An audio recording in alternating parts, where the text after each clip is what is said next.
Rolling my D4. I got a 4. Were you here last time, Thomas? You missed last time, I think. Or was it that or the time before last?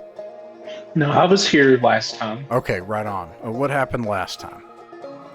So last time we left the system that we were in Bowman, and we went to find this rock that had all this radiated material on it, and we were being followed, and we evaded our followers, and we successfully found the radiated rock and planted our stake.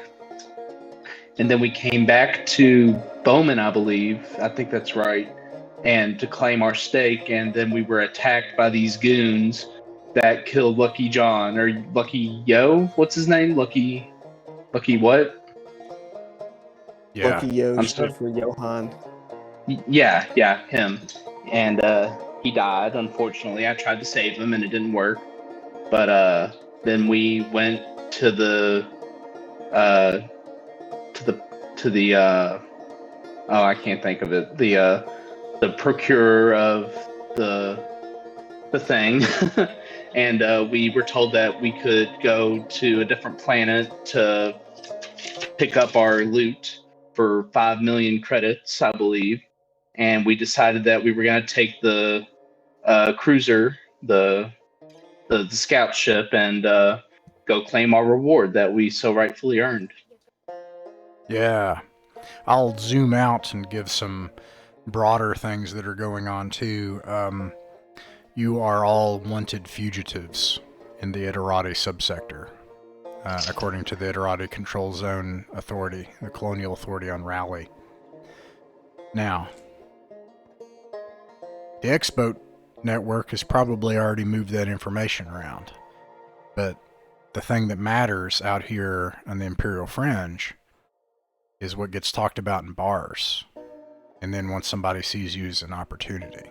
At some point, that's might catch up with you. On top of that, you're skipping, and you've been unable to pay your mortgage.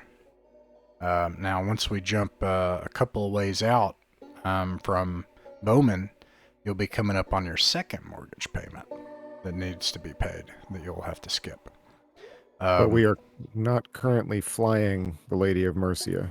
Indeed, So that, and we'll that talk should about help us. that. I agree. Yeah, you got like a dirty ship, and it's docked in. Not only is it skipping, not only are you fugitives and labeled as co-conspirators with terrorists, you're also working with the enemies of the state, sword worlders, to try to get their pulse laser put on your ship. So you've got some things. Now you got to deal with this attorney from McClellan, the big mega corporation, the Imperial mega corporation, and he claims if you help him out with a former employer in Squalia and set him up as a fall guy for something that's going on there, and take a job from them and then switch on him, he'll also pay you. He'll also help you make your way. I always forget it's trailing. Make your way to the Galactic East, which is what you said your goal is. Also, your former contact from Raleigh, who did give you payment to kill Captain Borgelson, your friend and sword welder, who is providing his pulse laser in exchange for his life and the Voden's Eye, his 400-ton free trader. He sent a missive, which was picked up by Shipley, and it simply says that Yukon wishes for a summit in Elixabeth.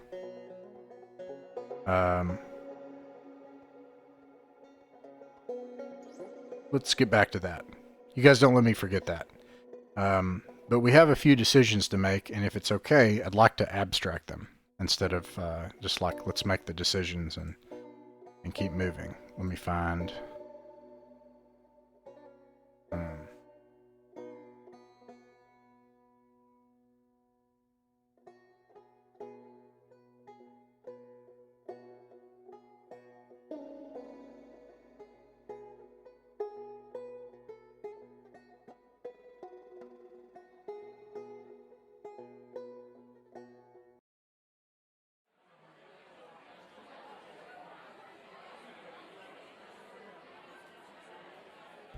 let's just imagine you're here in Bowman. All right, we got a few decisions to make. You guys haven't headed out yet. Big question. And by the way, I would recommend I won't switch to it because I think we would just continually switch back and forth. Maybe sometimes I will if I want to point to something, but you all may want to have Traveler Map up in the background. If you don't, travelermap.com, and then type in Bowman, and it'll bring you right where you need to go. Right, Spinward Marches. Anyways, I'm gonna mute you, Thomas. Do you want to meet with Yukon and take the time to have that audience in Elixabeth now? I think that he gave a time, but I think it's in the future. Yes, it was 2 months out from when we got the message. So that would actually be 1.5 months, which will be 1 month from. So you could, for example, I guess just to kind of contract this to be quick, you could go to Elixabeth and wait, or you could go to Elixabeth, come back with your money, get the Lady of Mercia, try to make it past Nurton, which I suppose would be the big downside there, and then go back to Elixabeth again and make it within 2 months. Or you could ignore it. Well, I don't. It's far more efficient of our time to go there and wait, because we can make our payments from there. We don't have to be in the ship to make the payment, right? Yeah, absolutely. For the payments for the Lady of Mercy, yeah, you can assume it gets paid as soon as you have the money. I mean, the only downside to that is we're not using the ship to make money during that time, but we will have bought ourselves a little bit of a cushion, and we will be in a better ship to deal with it if it's another double cross, because this one is faster and has armament. So that's my argument. And I guess the downside is, I mean,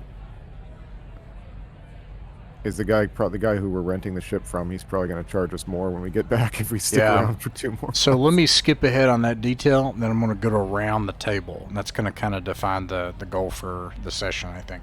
So let's talk about the arrow for a moment, just so you can all make the best decision for this. The arrow. I am using the charter rules, which are actually pretty cool. I actually think that you probably could, early on in the game, just charter a starship and be a traveler. But it is 5,400 credits round trip. It is a... I'm not using the Bowman rules precisely, for reasons I won't go into, but it is the default loadout of the regular Scout Courier with a couple of exceptions. It has a double turret with Sandcaster and Pulse Laser, and it also has a mining equipment that takes up the cargo bay. It also has a sensor suite particularly useful for finding valuables, either salvage or asteroids. But in every other respect, it's a Scout Courier. So you can use it as a Scout Courier, except that it does not have fuel scoops, and it does not have... It has the software I mentioned last time. So we can't stop at the gas giant then. We have to land at the Trillion.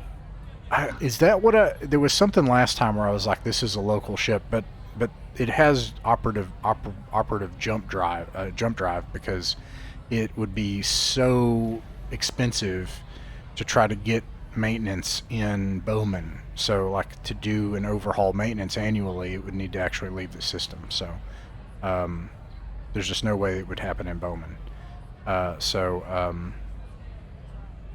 But was it the fuel scoops that I said? Or was it just the software? We'll just say it's the software. You can use the fuel scoops. No problem. But you have the software I mentioned last time. Okay, so here's the deal. Round trip, it's, let's see, 1, 2, 3, 4. It's 1 month, 5,400 credits. You can actually hire additional crew, by the way, if you want, but you have to pay them. And they get paid in monthly periods. You were also responsible for all of the ship's costs, including berthing, fuel, and then the big cost is the portion of the annual maintenance. Now, you would pay that when you return.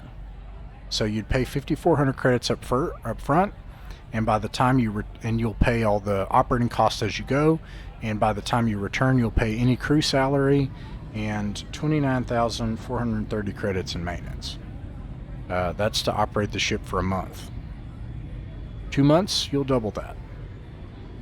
Okay, so we're basically a good with 5.5 million. We pay the ship for 2 months, and that's just under 400,000. Okay, but we haven't heard from other people yet. Yeah. So for 2 months, if you decide to stay, it would be 10,800 credits. And then when you come back, it would be approximately 60,000 some credits that you would owe. And then you'll not be making money during that time, as you said. Okay. Doc Ocean, what do you think y'all should do? I think we should go get our money. As Jerry Maguire once said, show me the money. And yeah, I definitely think we should go get it. Well, the question is, so they have this contact with this agent, but he's not going to meet for another month and a half, or a month by the time you get there, a month and a half. So Captain Bellamy is proposing that you just wait there for a month and a half. You could try to find local work, by the way. Isn't it a month and a half from now?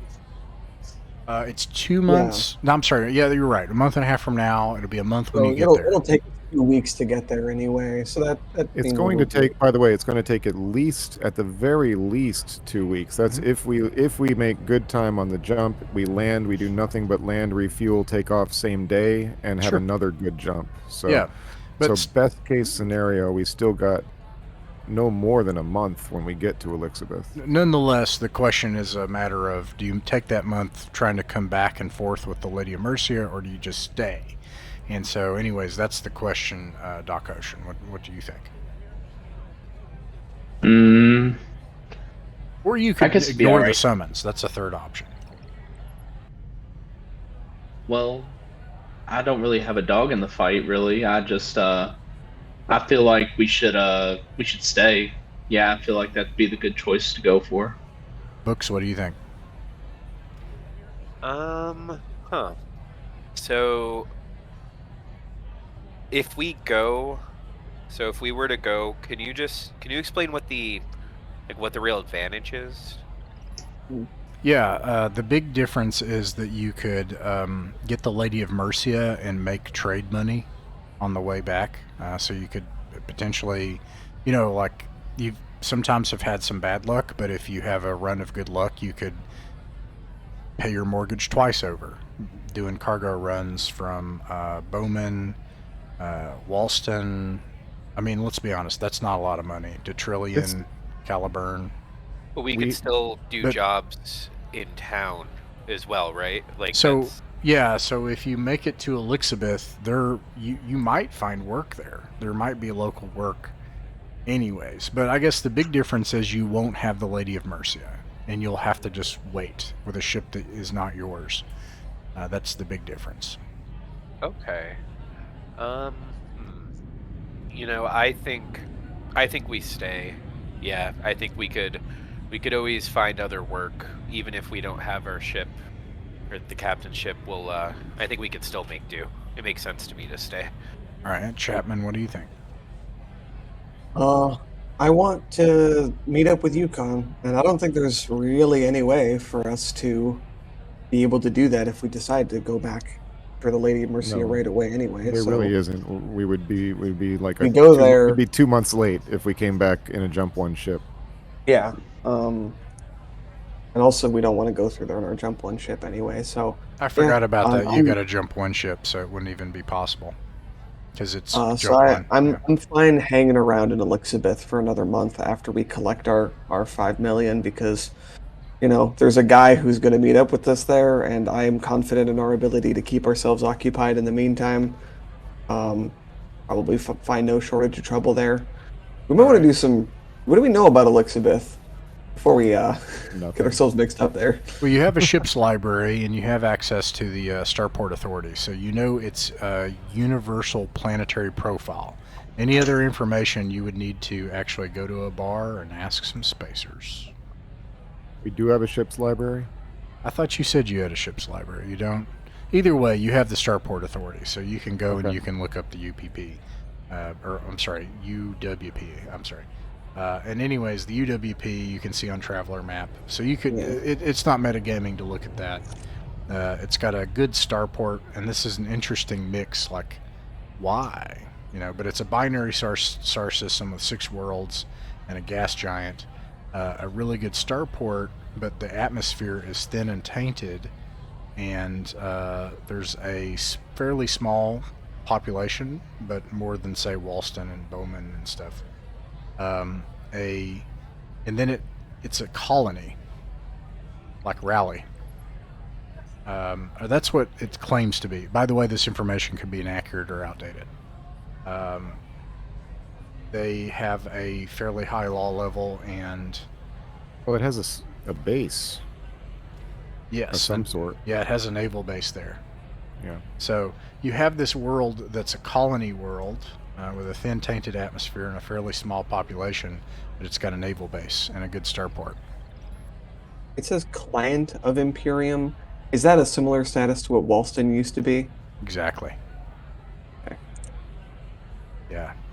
Okay, sounds like we got a plan. Therefore, the plan for this session will be to make the journey to Elixabeth, and then we'll game in Elixabeth for that period of time. And we'll see what you want to do for a month when we get there. Alright, so chartering the Arrow. Is there anything else that you want to do in Bowman before you depart? This is a question for everybody. I'd like to buy some more med kits. Alright, let's To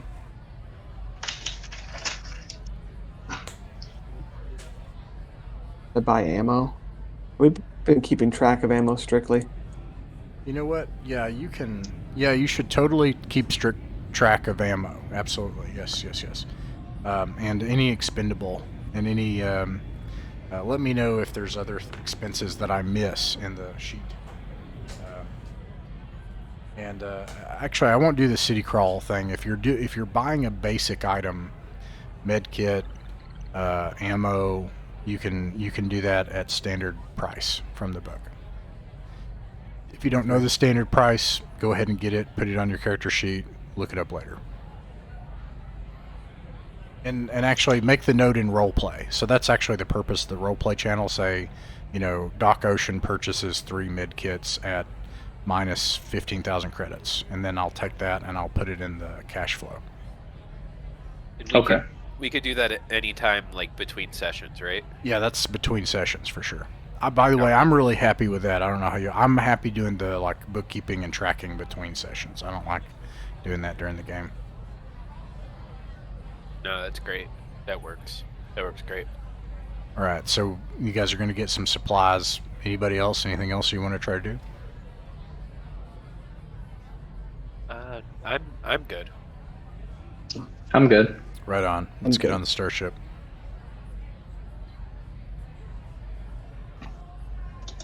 What's the price of ammo? I mean, can someone share that?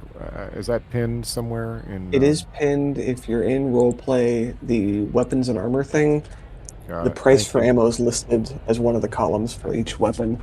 Got it. Thank you.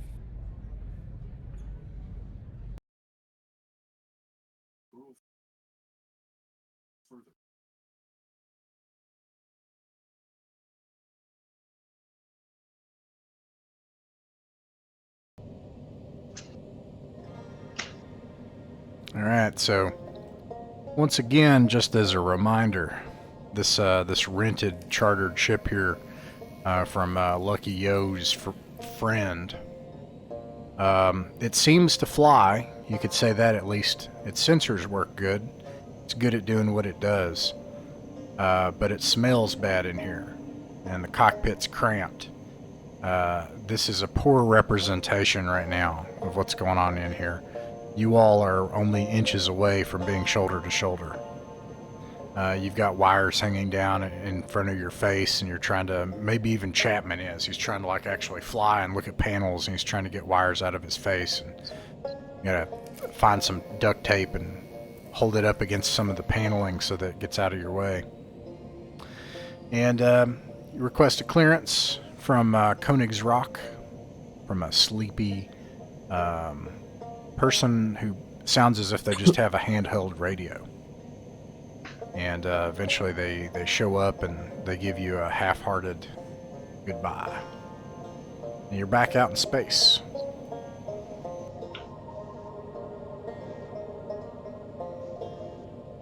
Captain Bellamy, what do you do as soon as you get back in the black?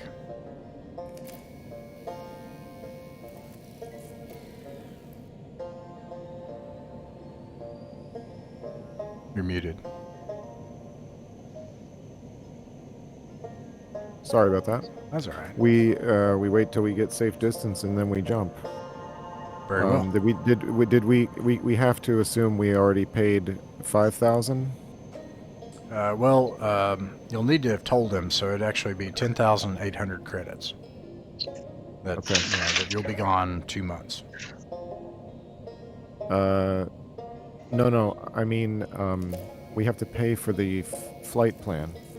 Oh, sorry, that's 10,000. That's right. I appreciate that. I had that on Yeah. here. I don't know. I missed that. Yes. Yeah. So that's also 10,000. So that's Okay. minus 3,800.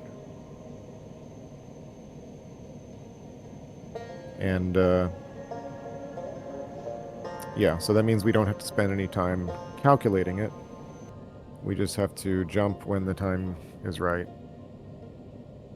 I think there's still supposed to be a navigation roll, but it's not the same as yeah. Now, these people that aren't here, do you all dock ocean? Do you want to use your engineering and your navigation? You want to pick that up this session since they're not here? Yeah, sure. Okay. So what we usually do is I like to wait and like go ahead and roll, but you hide it from us and don't tell us the navigation check. We'll just always make it roll high, and I'll reverse the chart where it wants you to roll low. So that way it's just always simple. You always want to roll high. So you can start by making a engineering check. Okay, and you don't want me to roll it on the Foundry page? You want me to roll it secret? For the engineering check, you can roll it in the open. This is you like checking the ship systems and seeing their health. Okay. This is a big it matters only when it matters check. So it seems that during this space flight right now, before you initiate this jump, that the ship's engines are in average health. They seem like there's a disparity between the power outputs of the two fusion drives.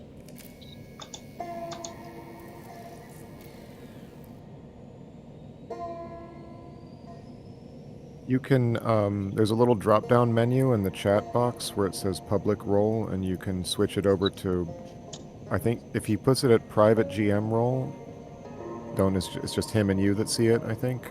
Yeah, and I don't want to know either. Okay, so you can just do self-roll. You can set it to self-roll, and you'll be the only one who knows. Yeah. Okay.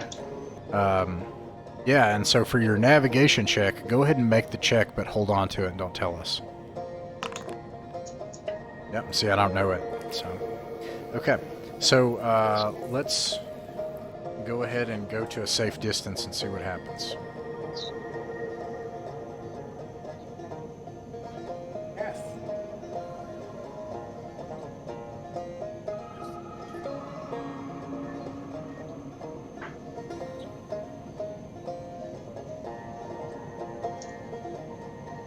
I'm going to disagree with the system in this case. I think a huge downside for Bowman is that you have to get away from Bowman Prime.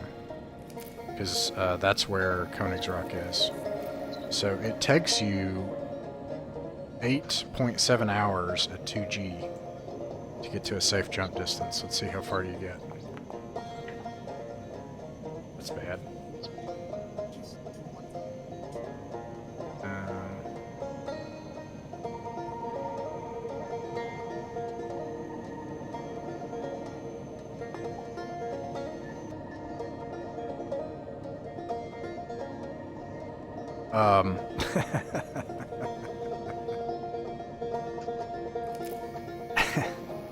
You make it about 4 hours away from Königsrock, and a familiar ship signature shows up, and with some of this awful luck in the world. Now you have scout sensors right now. Who usually does Books? Do you do comms and sensors? Do you do both? I don't think so. I thought I did comms. I'm happy to. I think do we it had if said that needed. Chapman, as the pilot, also does some. I don't know. What do y'all No, want no, to no. do? You want to do that? In the VTT, where it has the Lady of Mercia and it has the different stations, sensors / comms is one station. Okay. All right. In that case, Books. So it looks like this. Okay, you all are headed this way, obviously, to your 12 o'clock, and then at an intersection of vectors that'll be happening, here at some point soon. It'll probably happen in. Let me look. It's going to happen in about an hour and a half. You're going to be on an intercept course as it stands with a 400-ton trader that you recognize the signature of.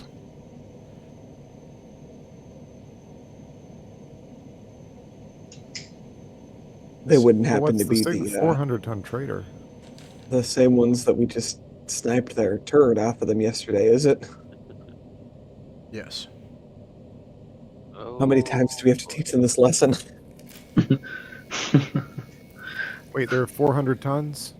Yeah, it's a mining platform and it's a big free trader. It's a bigger ship, yeah. Oh, well then we can Oh, outrun sorry, them. no, my bad. It is a 400-ton trader. I'm sorry, that ship was a scout. I've got it backwards. But yes, this is an LSP mining platform. And Okay. and yes, you are faster. You have thrust 2, and they have thrust 1. I say we completely avoid them. Just calculate a route, to our right, like over in this direction that outpaces them and swing back around on course. Aye, Captain. Yeah, I agree. I agree with I that. agree. All right, let me just see if anything wild happens. No, it does not. However, it does take longer. So it ends up taking about 12 hours. As you thrust 2, you change your vector, start heading this way. Okay. But that works. They're unable to catch up to you, and it's possible they didn't even see you on their sensors. But you were able to avoid them. Man, these scout careers have some advantages. We transmit an image, just like all of us getting together, Let's see, 12 hours. Break out the Imperium. You set in a new course and break out the Imperium board game. Yep. All right, and then finally you make it to a safe jump distance. What that looks like in the Bowman system is you have to get away from from Bowman Prime, but you can't be on course with like any major asteroid, which is so essentially getting away from Bowman Prime. And you do that, and you also do an evasive vector to stay away from this LSP ship. And then Chapman, well, first of all, Doc Ocean, in this case, you we'll say Shipley's sick or something, you plug in your navigation, you've done your calculations and everything. That gets fed over to Chapman. You have the ship controls, and as soon as Captain Bellamy's ready, you initiate the jump.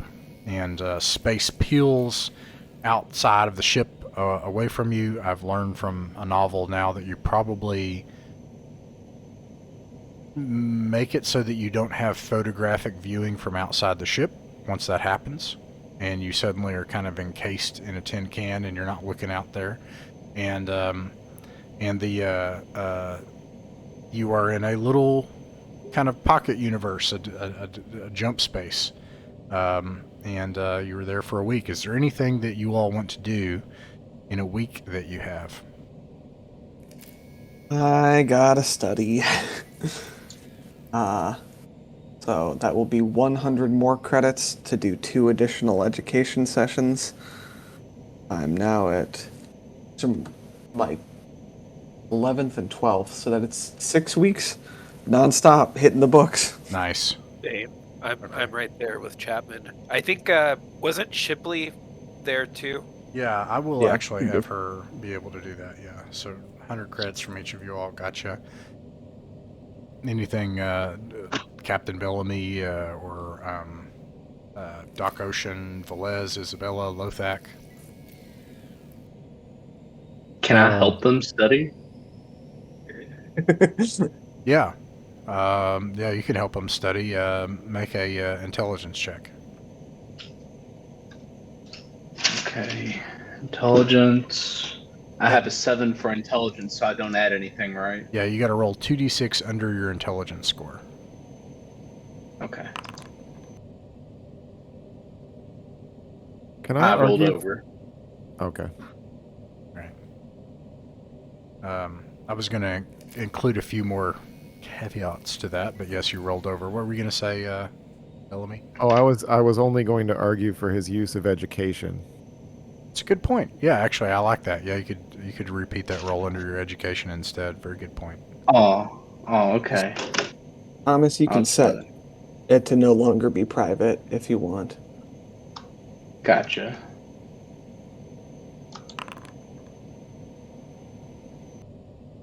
Just under my education. Nice. Okay. So what I'll say is that in order to help them, though, you have to help them like the whole journey there, the whole time they're there, and the whole journey back. And you have to spend all your time doing that. Okay, sure. If you do that, then I will say you can add all of you can add a dice modifier 1 to your education roll at the end of your course. Oh. Essentially, Doc Ocean will spend all of his time doing this. Dope. If you're not like literally saving someone's life or performing surgery, you know. Yeah. I'm curious, Andrew. What is Books' education level that he's trying to better? My education level is 8. Mine is 4. So it sounds like Doc Ocean might have been helping me practice my nouns and verbs, my ABCs. I don't know if you all could help me with this, but when Tiffany comes back, could you all please tell her, hey, you get a +1 dice modifier when you complete your education thing? Okay, appreciate it. Okay, so you're in jump space for a week, and then a certain amount of time comes up, and like you exit jump space. Oh, go I ahead. just want to say I spend my time occasionally sticking my head in on the study group and like sort of nodding and giving them like walking around, like pacing around, distracting them and making dad jokes and then leaving awkwardly. That's how I'm helping. Are you winning, then son? Yeah, and then the rest of the time just sort of like getting distracted in the cargo hold, in the huge well, no, there is no cargo hold, never mind. Yeah, you have a cargo hold. It's 2 ton, but it's full of mining equipment and a prospector buggy. Oh man, I'm probably going stir crazy. Yeah, there's nowhere to swing your cutlass without Yeah, risking slicing open the prospector baby. Let me know if you want to try to do that. But anyways, yeah, you exit jump space, and you come out into the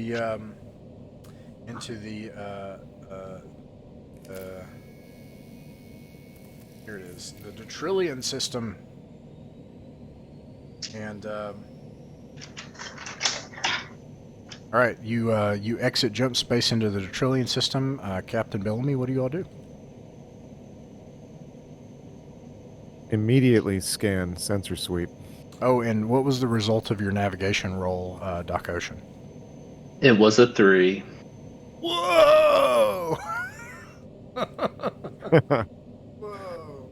At least we're in a maneuver 2 ship, or yeah, 2G ship. Otherwise, this could take like another week. All right, you aren't gonna like this. Oh Lord! Oh no!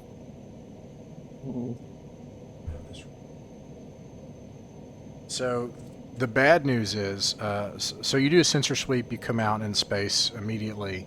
I assume the software package that you had mentioned, I think we had that written down somewhere, the typical software package you start with. Yeah.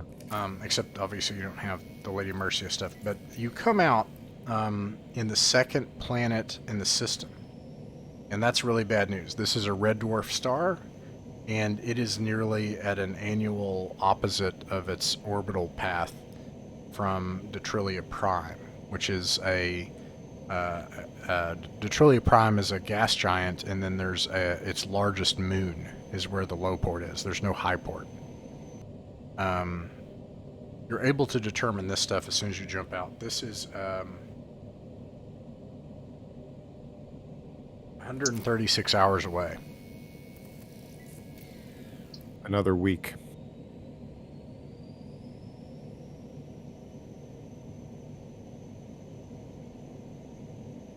Somebody get a limb chopped off, I'm your guy, but maybe navigation isn't my thing. I'll pat you supportively on the back and then on the head. All right, so a total 148 plus. Now, you do manage to execute the jump in a standard 148-hour period. Plus another 148 is 2 weeks total from the time you left Bowman, which is 296 hours. I'm sorry, that's not precisely 2 weeks. I have this backwards. I'm sorry. 168 hours. The jump itself should be a week, no matter how many parsecs, right? Yeah, 168 hours. Plus 148. It's 316 hours. It's just shy of 2 weeks. Wait, we were in jump space 2 weeks? No, you were in jump space a week. It took you 12 hours to get to a safe jump distance in Bowman. And then when you arrived here, it takes you 6 hours to get to the Trillion Prime. Okay, so... Ooh. How many rolls is that? 7 rolls. 7.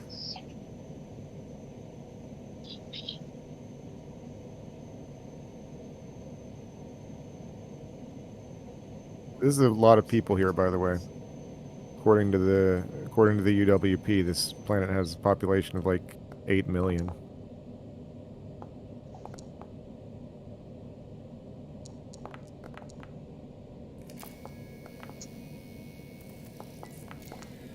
Love to see it. You have a peaceful journey for the next week What? as you play board games. Wow! Wow! Resting the entire time. Yeah. How are our interpersonal relationships at the end of that? At the end of that, It's absolutely miserable. Primarily because it smells, and Lothak's recent change to a protein diet is requiring an adjustment. So I wish we had pirates to go with right now. I could throttle each of you. I don't want to reduce. And then you have Lady as well, who also does smell like a dog. Now, I don't want to simply say Lothak smells like a dog, but she doesn't smell like a human. And you are in cramped enough quarters that everyone's smell suddenly matters a lot. Yeah. Also, you're supposed to clean the filters on these. I think it's every maintenance period, every regular maintenance period. And if you don't, you get these weird smells. So that's the problem. And so smelly board games. Anyways, you All make right, Incredible. well, a peaceful trip nonetheless. Yeah, so Detrilian Prime is a gas giant. There's several different moons. It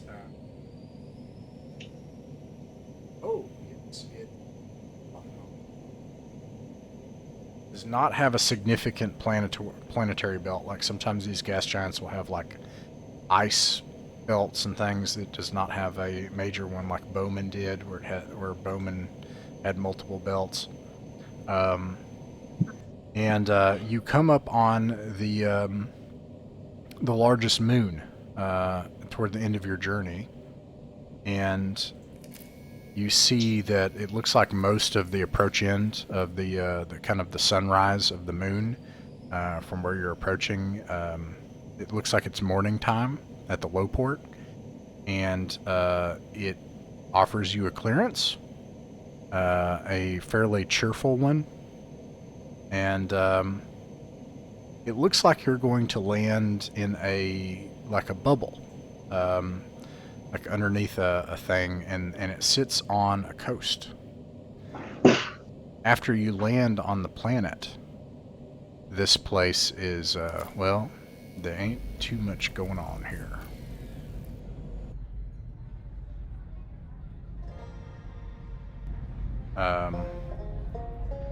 The Trillion Prime, the low port, the area surrounding it is it is a little kind of city, like what I would call this, like a nation state, similar to what you saw in Squalia, where you have the, well, you never went to Fondor, but like Squalia, where it has this major nation state. Now that was underwater. This is under this dome, which had to have been built sometime a long time ago, because most of the people here live in the simple shanties of a border, of a fringe colony town. Thomas, I'm going to mute you, okay? Get some feedback on your end. You can see up in the sunrise of the morning, you can still see some of the planets in the sky illuminated by the big, the weird colors refracted from the atmosphere and the combination of the bubble that you're under from Detrilion Prime. And as you land, exit the arrow and come out, you're able to breathe under the bubble somewhat regularly. Let me find the gravity information. It's going to be normal if you're in town. Let's see, mass is half.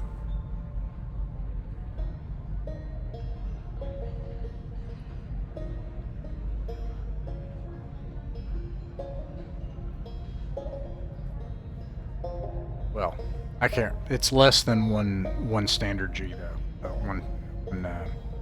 The gravity here. And actually, that's probably the case everywhere you're at in this frontier town. As soon as you leave, probably Captain Bellamy, something you see is the typical starport trade board. The starport is administered like most starports, like an imperial starport. So you got a board with passengers and cargo, looks mostly empty, and then your eye catches something. It's the starport services here. It provides a warning to local ships. Just like our, like in red, like warning, not to go to the gas giant. And it says that it takes 2 days to get fuel here, and that the cost is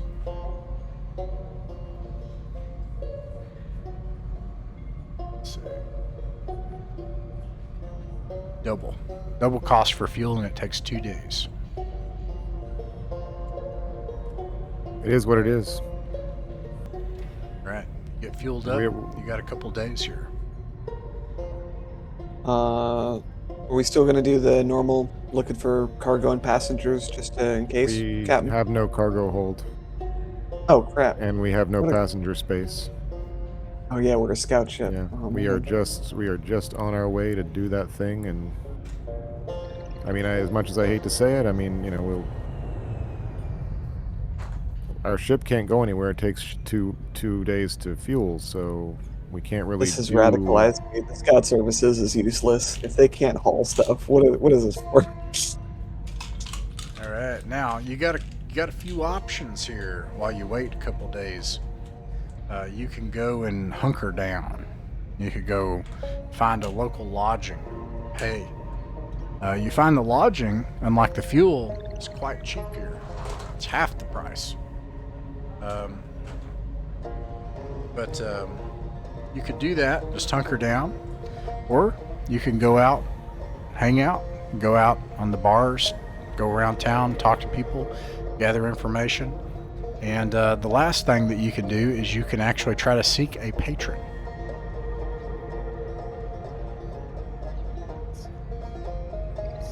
I don't know how you all feel. My instinct is to say put blinders on. We got a big stack of side quests still waiting for us. This whole thing here is a diversion only to get the money. So, and then we got one waiting for us at Elixabeth. We got like 2 or 3 more waiting for us back, Spinward. So, anyway, that's my vote. Yeah, I say hunker down. Are you all hearing the music on my... Does anyone want to try getting into trouble while we're in town? I hear it. Okay, my bad. It sometimes takes a no, while. no. I don't hear your music. I thought you were referring to Ross's music. I don't hear any problems, any other interference.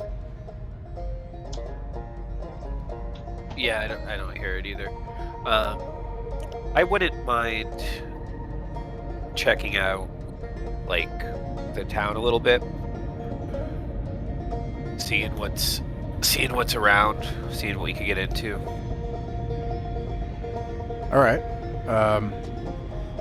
a little bit. So let's just do it this way. All right, you're gonna get 2 encounter dice, 2 chances. You're gonna go from the starport, find a place to hunker down. That's 2. That's back and forth in 2 days. Each time you go around town, check something out. You tell me what you want to see, and you'll get 1 more dice, which is an hour. So here we go. Let's go from the starport to the town. Nothing happens. The town here is, it's like this image. I like this. It's just a shanty. Sometimes 2 stories, sometimes they're stacked up 3. They use local materials. Now, you notice as you walk around town, books, that there's not a lot of travelers here. Now, you've come to see what travelers look like. Different types of people that do different types of work look certain ways. Travelers oftentimes are war veterans like you, and they've got hardware on their face. And sometimes they're wearing part of their vac suit because they got to keep moving. And you don't see a lot of that. You also don't see a lot of belters, like people that live out in space, right? The people here, you see, you run into 3 kinds of people out here that you see. You run into some slender, I don't know how to describe them except a mixture of, I would call it like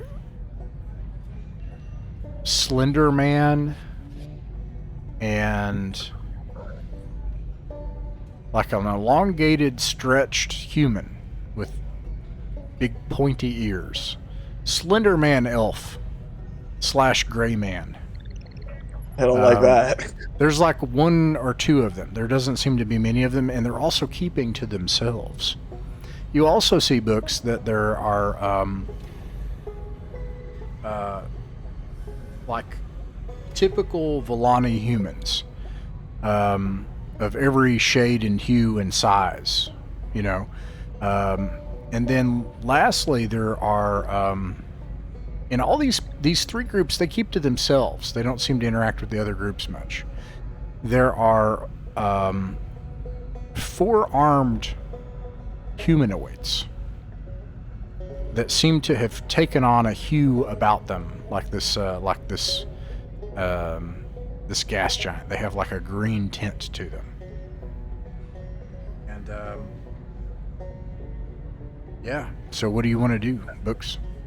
I very much want to go visit the Slenderman elf people with the long ears. I want to go say hi to them because I'm sure they have an interesting story to tell. All right. You have a peaceful trip walking, and you're able to quickly determine as you walk along the streets. You see a couple of these people interacting, but you're walking toward them like, all right, I'm going to talk to them, and you're able to kind of determine like where they're congregating in the city nearby. Like, I don't know, maybe you see like some city layout map, or maybe you hear people talking, maybe you stop and ask somebody, but these are aliens. They are Darians. And let me make sure I don't have that wildly wrong. Darians? I mean... Darians. Yeah, they're still... Yeah, okay. Yeah, I imagine humanity can look very different.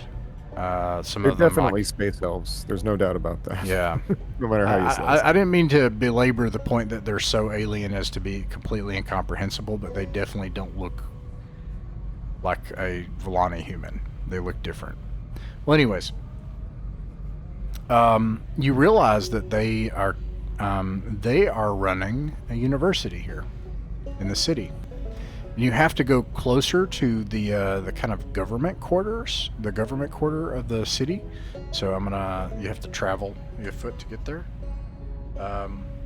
But yeah, there is a university here called the University of Weiss. And they seem to be administering this university. And as you get closer, you can see that there are that's mostly the people occupying the campus. The 4 armed humanoids, you don't see any on campus. And as you're traveling, you see someone, you're walking down the street and you bump into somebody. And you stop and you like you bump into him and stop and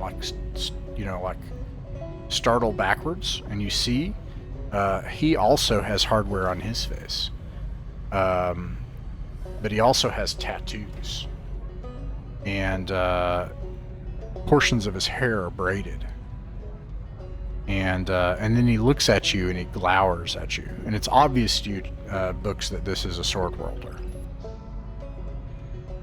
Okay. And he's by himself? Yeah. Okay, so I'm gonna glare back at him, and I'm gonna give him like the nastiest look I could give, and like kind of like stick my shoulders out. Yeah, I'm just gonna do that and kind of like take a step towards him. Oh man. Okay. He says something, and did we establish that you? I think we said that you probably speak that language because you literally have a 12 in intelligence. So you probably it's the Norse language. Old Norse. Yeah. Okay. He says in Old Norse, "You think you've won the war, but you haven't. You're wrong." And he assumes that you don't understand it. And so I'm going to laugh, and I'm gonna say, you think that you would know, like, wait, I need something witty to say, like, You say that character. No, I'm just kidding. yeah. Like, how would a common man like yourself know anything about the war is over, who won? Like, you're not part of the conversation. You know, I want to make him feel like he's small and like, you know, he doesn't know what's going on.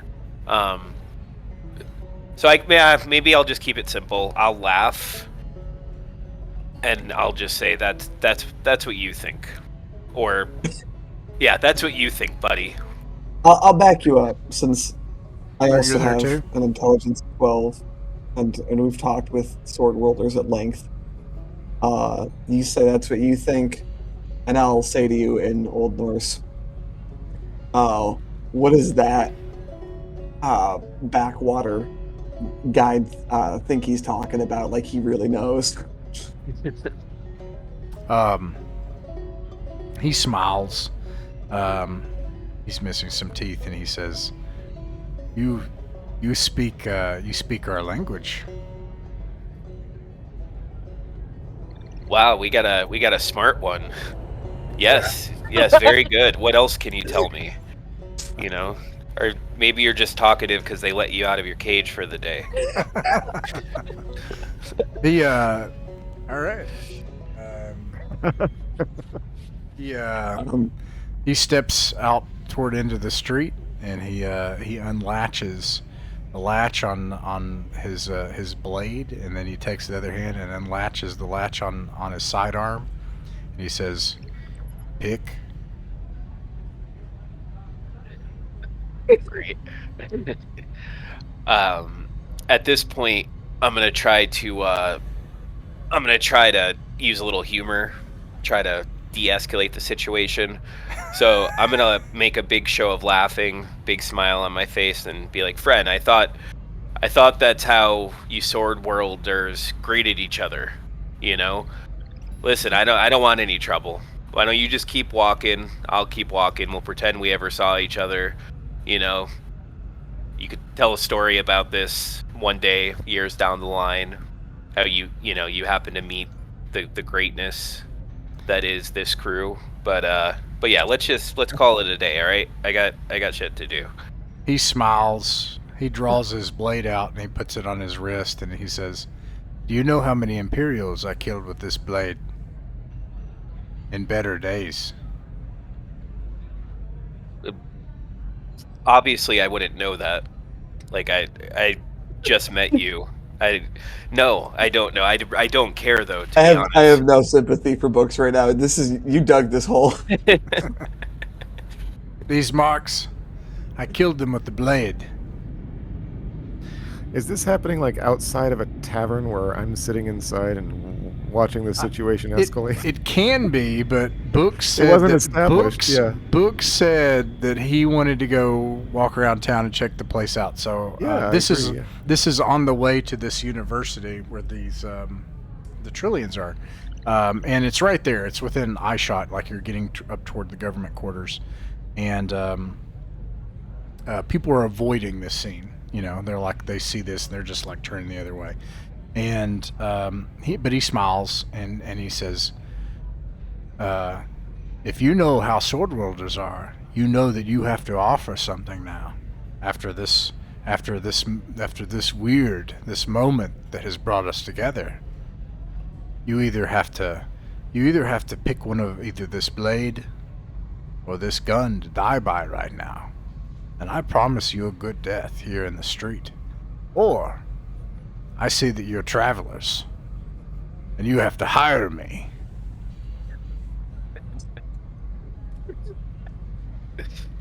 So that's his that's funny. So either we We're not. Why not? Why not? We still have our comms units, yes? Is there an... Well, let Books do this. I mean, I agree with Alex. He's dug this hole. It's. I don't want to. I kind of want to shoot him. Jump in and help him out. I kind of want to just shoot him in the head, like, and just keep walking. But There are literally quick draw rules in this ancient game. Hold up, did we not establish? Is there not some levels of law here that we'd have to reckon with? Yeah, there's law here, but this is a kind of a snapshot moment in time. But you probably only have moments until the law shows up, I think. Let me look again. I'm pretty sure. Because if I could get away We're all with level shooting him, I 3. totally no, would. yeah, no, Yeah. you can. People die in the streets here. Actually, my bad. This is a Tuesday. Yeah. All right, I want to shoot him then. Okay, are you gonna try to Indiana do? Jones right in the street. Yeah, I want to make a show of it. All right, let me see. Burrito, this guy. Unless we want to hire him. Does anybody want to hire him? I would say that into my comms. Yeah, Hey, I'm maybe about we to can get shoot this. this guy. Wait, Unless you I- guys. I- Maybe we Who? can have Shoot this guy who? do our communications on the ship from now on. Captain Bellamy's waking up from like the really crummy Airbnb that you've got here, and he's just like, shoot who? I-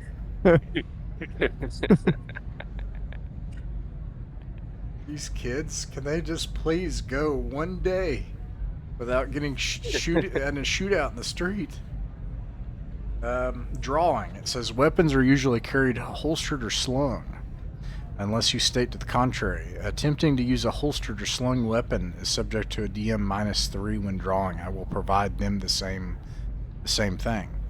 And a draw is we will both make a shot. Unless you can tell me any bonuses you have, you will have to hit on a 8 with a DM -3, and so will he.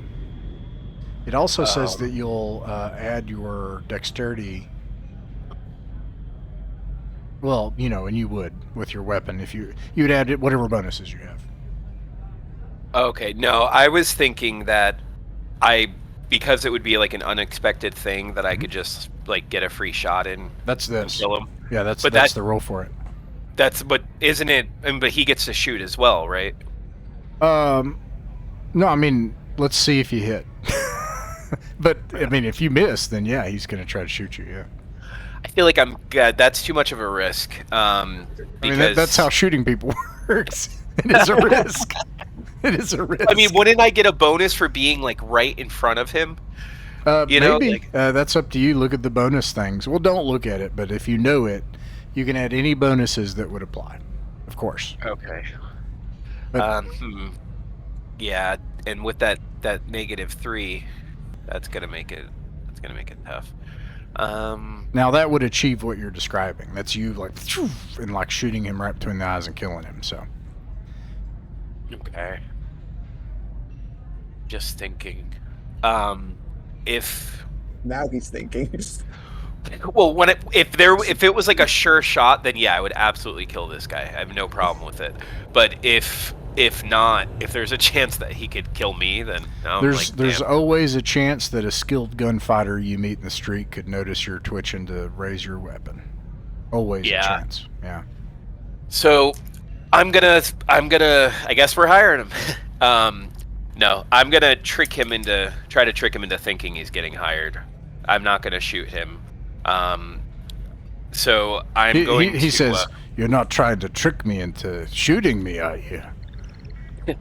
Never. So, listen, you drive a hard bargain, but I actually think that I could talk the captain into, getting another hand to help us out on the crew. The only thing is, it's gonna take about a week or two. We have some business to finish up, but I could give you coordinates, right? And you could meet me in 2 weeks. We'll pick you up.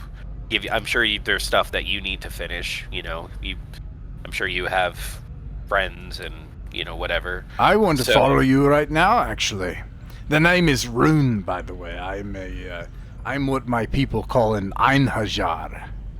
I am a traveler seeking glory. Nice. Yeah. No, that's cool. You have a cool name, Rune. I appreciate the enthusiasm. I do. I love it. But right now is not an option. One thing too, if you're going to be on this crew, bores me. He starts reaching for his weapon. Yeah, see that right there, we're going to have to, you can't just go trying to shoot somebody when you disagree with them, or else you're not going to last on the crew very long, because there's not going to be a crew, because you're going to kill everyone. So let's use this as a learning example. What's your social? My social is 3. A 3. All right. Yeah. This is going to be hard to pull off. You will need to roll under your social to convince him. Yeah. Oh gosh. All right. He's so close. He's ready to fight. You can roll for initiative. Oh wait, don't roll for initiative. Sorry, it's a surprise. You roll a d6. So if you roll a okay, and then it doesn't matter. It's only if there's a difference of 3. Rolled a 2. Okay. He is the aggressor, so he gets to act first. And so he tries to shoot you. So let's see. 6. Now I'm going to apply that minus. Was it 3? I said. Yes, minus 3. Chapman, you have my back, right?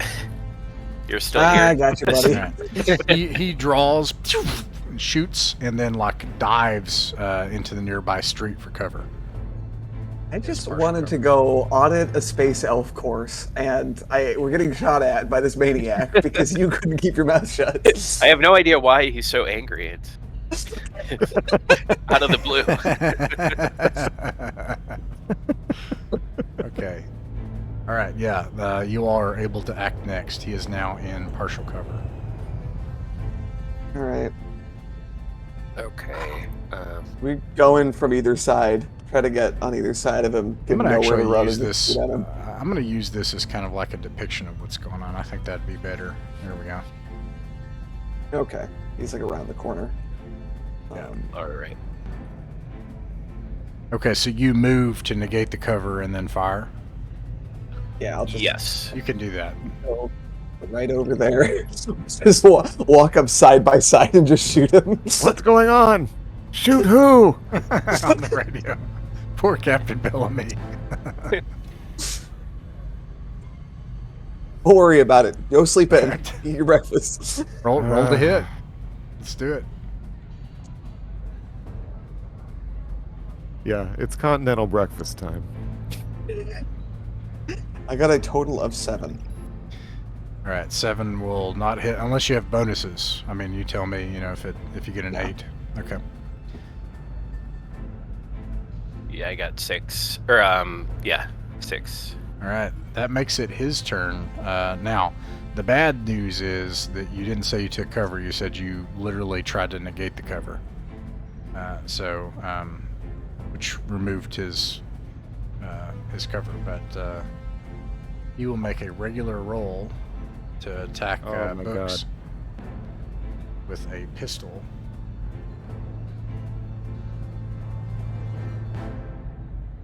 It's 3D. Books, you take 13 damage. Oh.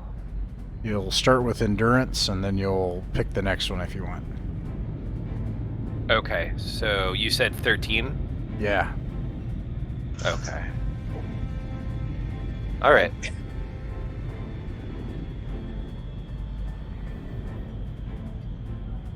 Is Books down? Yeah, good question. No. Well, to be down, what? I have to go down 2 stats, right? No, just the first stat. Oh, endurance? He Yeah. seems, knocked out or bleeding out or whatever. If you go down 2 stats, you're mortally wounded without immediate attention. Okay, yeah, I just went down 1 stat. So my endurance went down. All right. And then some of my strength. I will ask our sword wielder friend, does that satisfy your honor? Let's see. He turns to you, and he's like,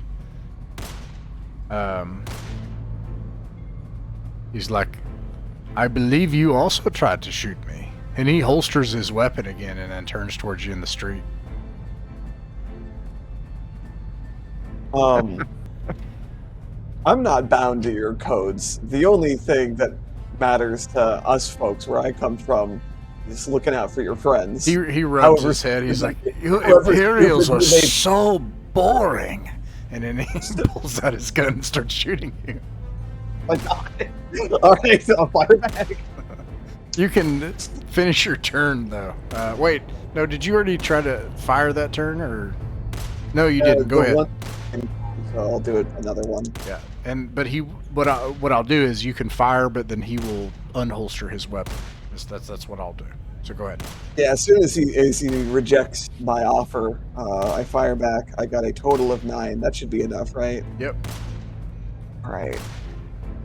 I'm using my auto pistol. I figured it was more appropriate to a duel, even if I don't have as big a bonus. Okay, I got a total of 11 damage. All right, 11 damage is enough to knock him out in the street. He starts to pass out. Blood loss. He says he'll probably die here without somebody to patch his wounds, which he does not have. And he looks up at you as he's holding the wound on his chest. He's blood coming out of his mouth. He says, "Thank you." And then he passes out.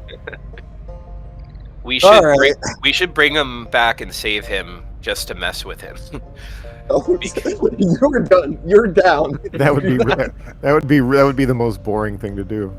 Well, I mean, because he's yeah, exactly. He wants that that death in battle. So I think saving him would annoy the hell out of him. I'm not denying him his stupid honorable death. He earned it. I am gonna go on our comms and let Doc Ocean know that I have a patient for him as I drag Book's ass back to, I guess, the ship probably. Yeah, I guess we know what we're doing here for the next couple of days. Books drags these people through the streets. These big elf classes. Now, I believe if you pass a medicine check, off the top of my head, I'm not going to look it up in the book. I think that you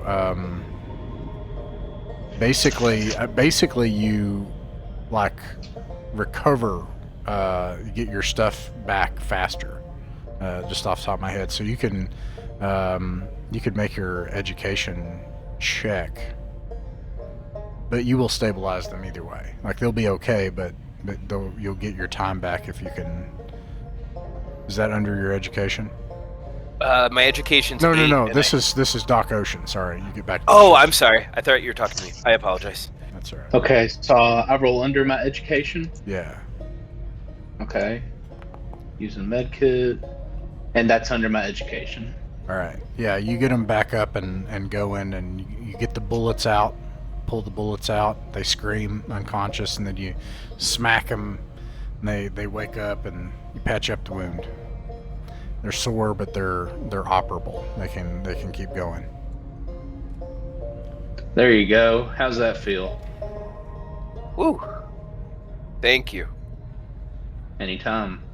Rune wakes up, and I assume you restrain him. Maybe not. I don't know. Do you restrain him? We brought Rune back? No, I left him in the street. I'm sorry. I thought you specifically said you were bringing Rune back. Yeah, you left him in the street to die. Okay, gotcha. If Rune were conscious, he might have advocated for that. Rune bleeds out then in the street, and he's happy, of course, about that. So, all right, that was your first day into Trillion, and you make it back, and should actually roll for your encounter. Okay, no, you do make it back. That would be fun. That's always the fun thing to do, is to roll for the encounter after the encounter. I like my encounters to have encounters. But anyways, you make it back, and do you want to go back out on the town, or go see the what are these, Aryans or anything? I'm going to stay inside. Not everybody you encounter is going to be a sword wielder out like wanting to get in a gunfight, but that isn't to say that it's impossible. I'm gonna go to the university, and I'm gonna keep my mouth shut. All right, so I'll go with Chapman.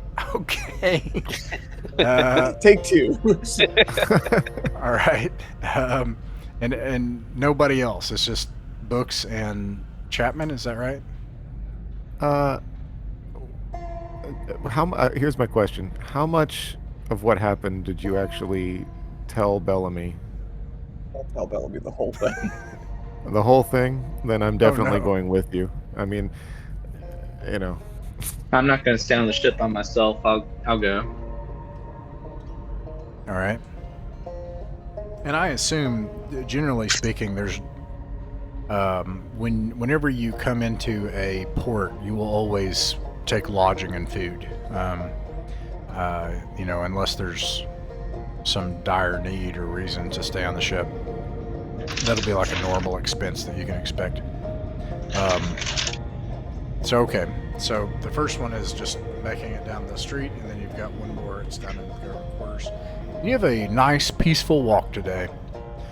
There's a bloody stain on the ground as you pass, but doesn't seem to be a body there. And you come up to the university, and I assume you go through the most conspicuous building that looks like a place that might welcome outsiders. And there is a Darien at a desk, and they look up at you with a mixture of a vacant look and a kind of kind indifference, and the Darien says, "Hello. I see that you are a traveler. I'm afraid that we do not offer any cargo here." That's okay. We're just passing through. We are curious by our nature, and we're wondering if you allow non-registered students to sit in on classes, provided that we're, silent and non-disruptive. You see in her eyes this look of like she's going to, has something prepared to say, but then when you say that you want to sit in on classes, she's surprised, and she looks and says, "Well, as a matter of fact, it's become a recent requirement to allow outsiders to audit courses. I wouldn't recommend it. I don't think that our classes would be of interest to your kind."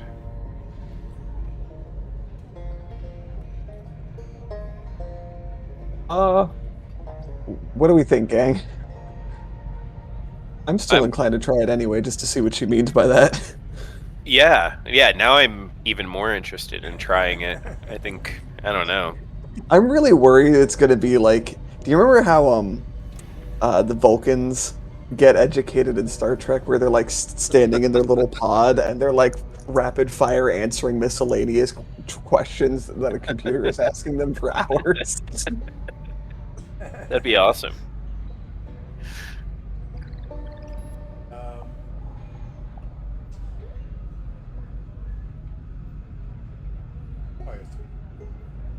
So they bring up a list of courses, and one of the things that you notice, she brings this up on a data pad that is of a higher tech level by far than what you see here. This world is, you see like a shanty, but it kind of borders on almost like our technology, is what you almost see people using. And what she has is something much better than that. And anyways, the courses are on a simple calendar layout that she presents, and there are days where the university is vacant and there's no courses that are being offered. And the course load is actually really small and patchwork. You can't imagine anyone actually getting an education this way. Like, it wouldn't make any sense. But let me look real quick at what's on offer here.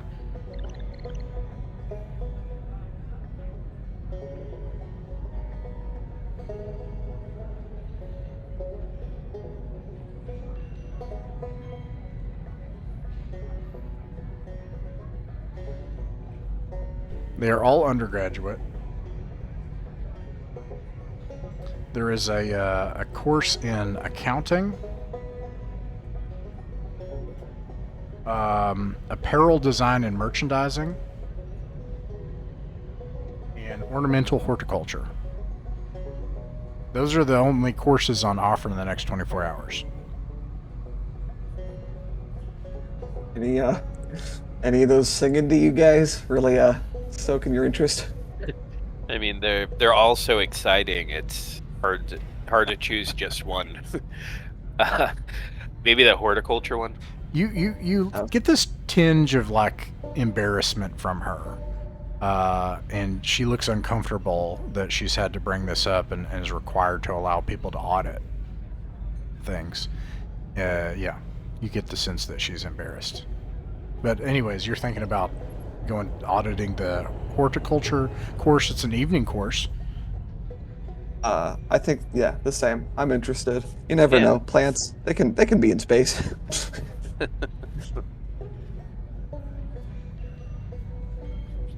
Well, you are in luck because this course is a hands-on laboratory. It's actually an experience course.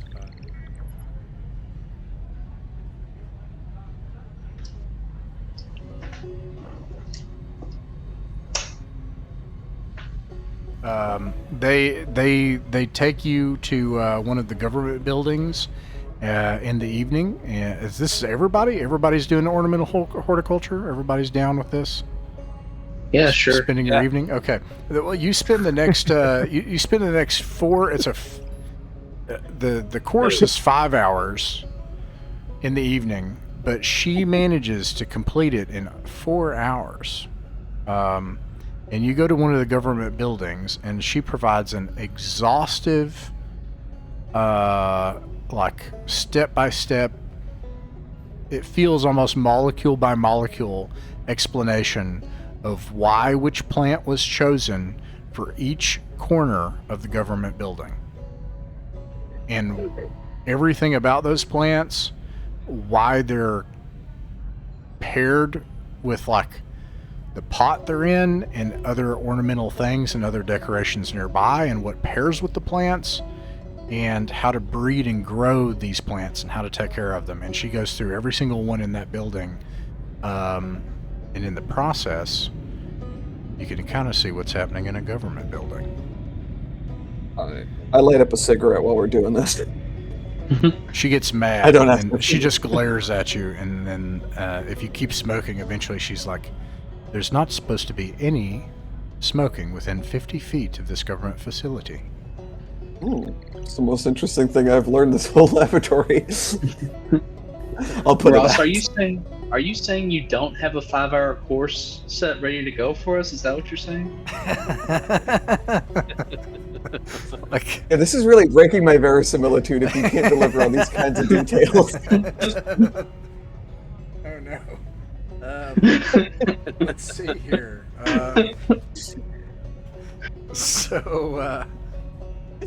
I'm trying to see what you would notice about this government building. There are a few things that you notice. The plants are not native to this planet, nor are the decorations. I think that Books and Chapman would automatically recognize these because of their intelligence and education. Your education is high, right? Mine is low. Oh, everybody's is low except what, Doc Ocean, maybe? Yeah, I've got a 10 education. Okay. I have an 8. Okay, and Bellamy. What about Bellamy? Bellamy has 9 education. Okay, I'm gonna say that I. This sounds iffy. This sounds like a maybe roll under again for Doc Ocean. I'm going to tell you the basics, but if you pass this, you'll know more, and it's because you're an educated person. Like you're a doctor, so maybe you're more versatile than just. Yeah. All right. So you rolled under it, right? Okay. So something that's obvious to all of you is that you've seen the Voden's Eye. You've seen other. You've been inside the facility. The Sword World Chop Shop in Bowman, and they kind of, a lot of their starship stuff has a kind of rugged utilitarianism to it, and often a lower tech level, but also a sense of like order And apart from that, you get a glimpse of kind of maybe what they would care about, right? Like the guy had a tattoo on his face and stuff like that. Well, it looks like this building was decorated by sword wielders. And Doc Ocean, what you can tell is that not only is that the case, but this place is decorated like the hall of a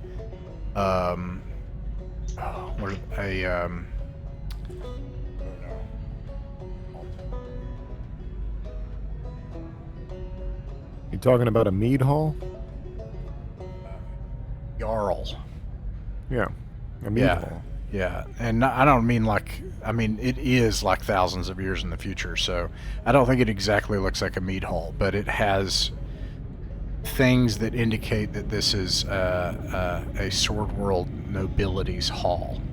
Things like there is a communal dining area, there are furs, there are banners. Some of the banners don't match. They indicate that the banners were captured. There are relics on display that have a martial quality to them. There are runes. Anyways, this is what you see as you are guided around this place and shown the plans.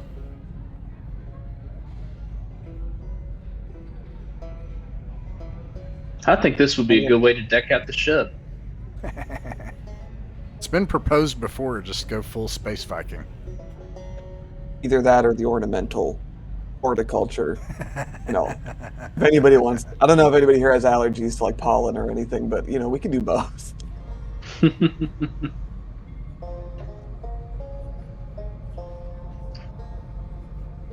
The people you see in this government building are overwhelmingly human, Villani.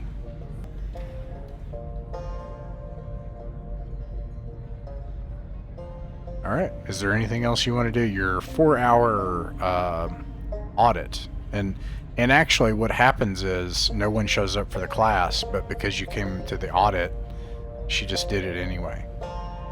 So we're the only students. Yeah.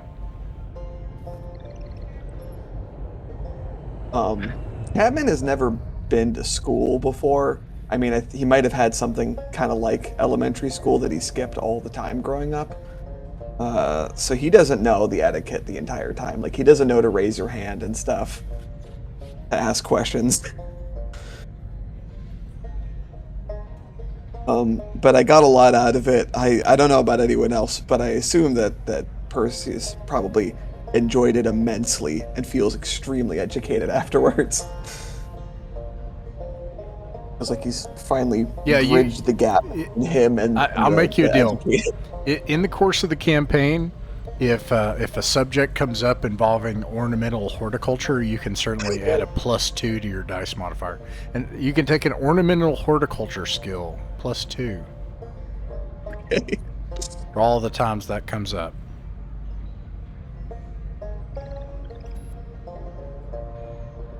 I think folks fell asleep during it, or like kept trying not to fall asleep during it.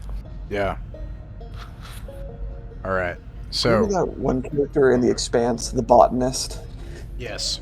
And during his brief time in the show, they had to figure out like increasingly contrived reasons why botany somehow was very useful on a spaceship. Yeah, and by the end, Amos was like, this is really important. He'd get mad if somebody screwed up all the plants that fell through the server wall, like they messed up the ship. These plants are important. It Anyways, felt like a player character making a really niche build, and the game master's like, okay, I guess here's a plant challenge that somehow comes up in the middle of this, space battle. is there anything else on your stay on? This is a whole solar system. You can do whatever you want. Is there anything else that you want to do on Trillion? I think our captain wants to get paid. Yeah.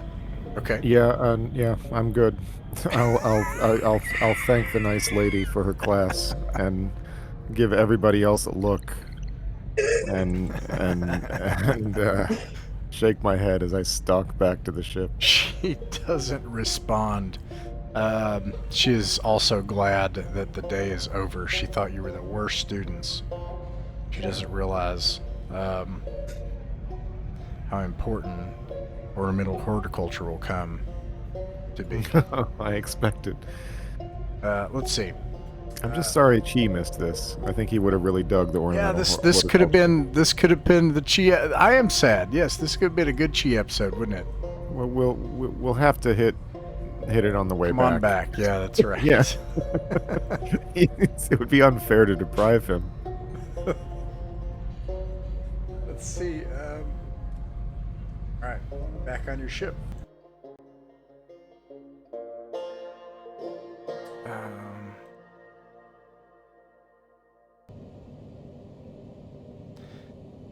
And I'll do the fuel cost later. Birthing, all that stuff. But yeah, it takes them a long time to load it. Why don't Doc Ocean, you go ahead and make your engineering check right now, and see if you can notice things as you. This will kind of represent you monitoring the engines on the way out. But,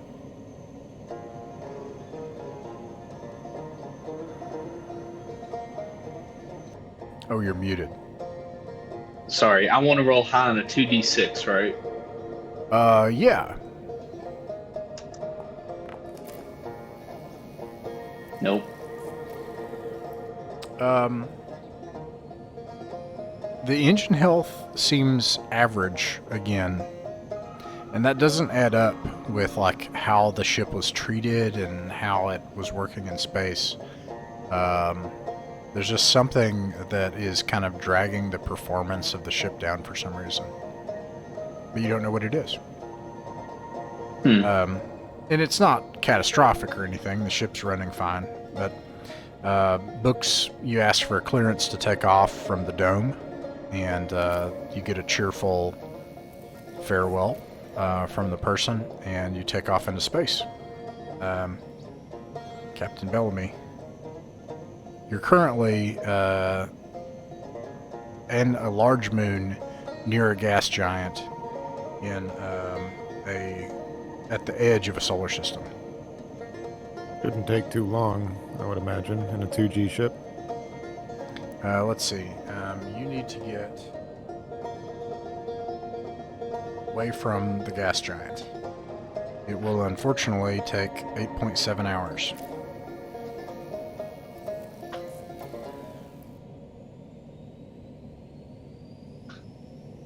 So be it. All right. Well. What does that mean? Well, it's 2 6s. I usually want the referee to roll low, unless it's a reaction check, I guess.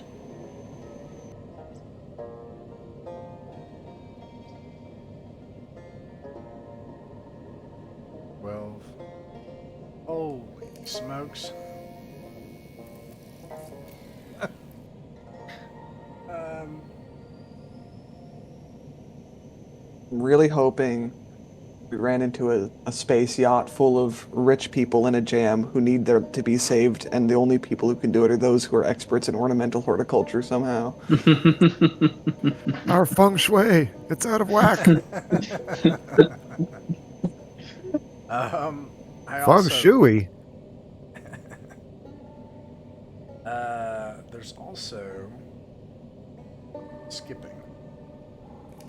Let's see, where's it at? I think it's in this.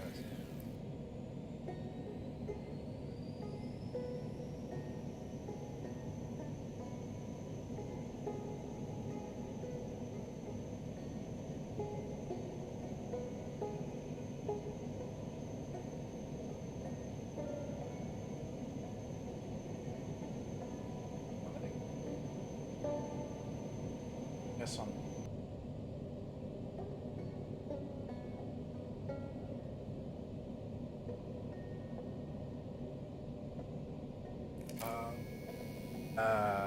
All right. I'm sorry. I gotta do some math for a minute.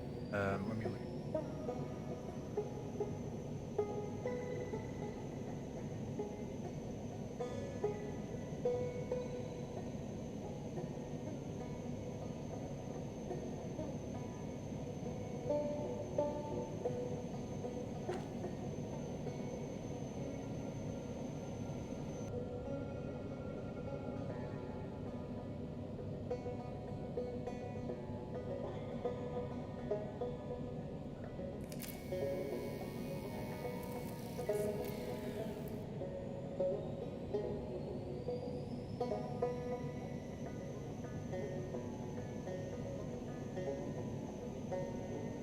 Okay.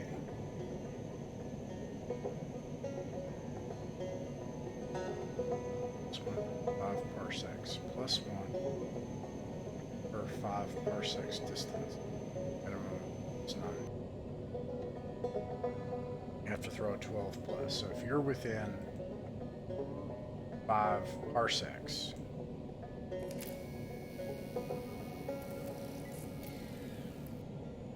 or trillion parsec.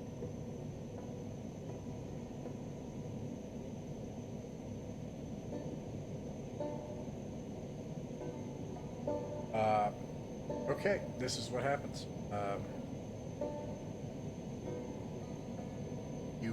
You take off to space. You got about 8 hours. You start heading out for about 3 hours. Get away from the gas giant. And just as you like crest, so there's a gas giant and then there's a moon. All of a sudden, a radar contact comes on from around the moon.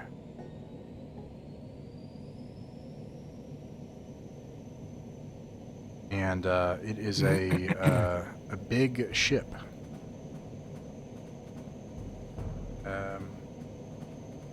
And then one of the fusion drives shuts down. Like you've got two of them. Power shuts down on one of the fusion drives. Systems start to flicker and things. Doc Ocean, you check like what's going on, like the engines. It looks like someone is in the engine room because it has there's some sort of manual override that's occurring, and they're trying to shut down the other engine. After a few minutes pass, and you get the sense like you know that somebody's on the ship. A signal comes in from this ship, and it says Arrow, shut down your engines and prepare to be boarded. And that's where we'll end the adventure for the night.